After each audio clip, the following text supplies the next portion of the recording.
Me and the Boys made the most controversial album of all time. Alright, so I'm gonna dive straight into what actually happened that night. So, the past couple of weeks, me and the boys, bored, coronavirus, nothing to do. So we just thought it'd be funny to make an album, right? But here's where shit went bad. One of my friends decided to put his quote unquote ex on the album, just straight up name dropper on the album, which at first it was just a cool goof, cool gaff, a little bit of a joke, but they did not like it that much. This shit took us so damn long to make. It was only like 15-minute album. It took us so fucking long to make. We made like half of the beats, or at least Corey made half of the beats, and they just come through and they want us to take it down. And the craziest thing is the female in question that was mentioned was only name dropped once on the entire album, and this was an apology. Her name was mentioned once in an apology at the end of the album.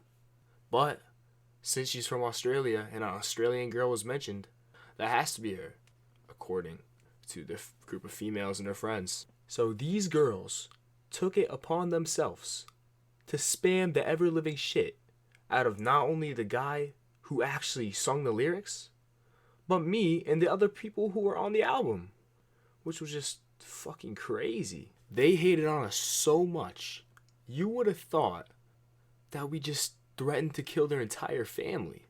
But no, it was a simple comment about an Australian girl that may or may not have been sexual, but there are so many women in Australia.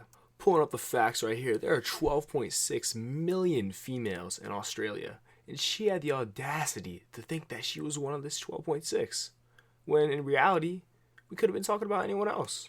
And this brings it on to the next arc, the next saga, when she gets the other friends involved.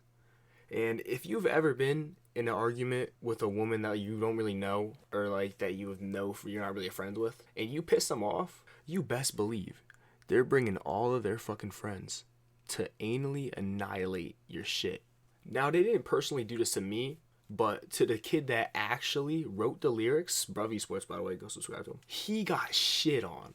And I mean shit on. They called him out. They exposed his whole life. They were calling him a virgin. They were coming at his life, saying he was useless. They should go like kill himself. It was crazy. All over one, maybe two lines in a song. Now, their cover-up for this was, oh, she was feeling suicidal. She was going through a rough time. But in reality, everyone goes through rough times. Everyone feels fucking depressed sometimes.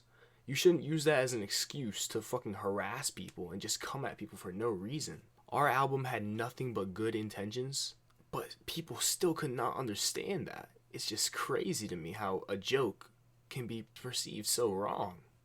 And I understand their side. I understand how she could have been upset by the words that were said, but when you listen to the actual song and you analyze the lyrics, no one knows who the fuck this girl is. It could have been any random girl.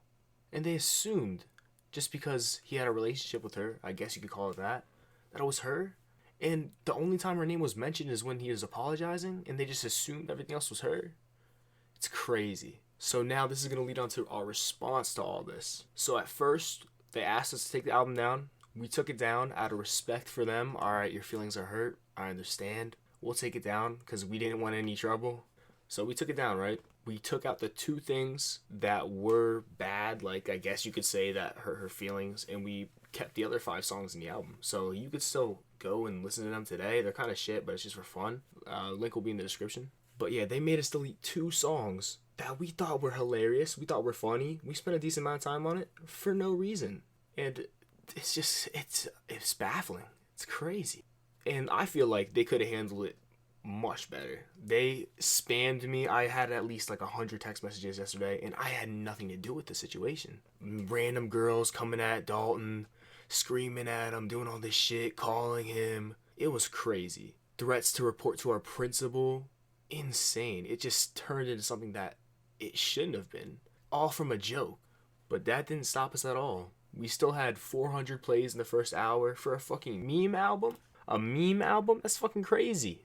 It's baffling. We have 1,000 plays on the entire album right now, and it's just crazy how someone could get so tight over something that's just so minuscule and didn't really mean anything at the time. Like, the girl in question wasn't even clouded like that. Like, no one would have known her name off the shit.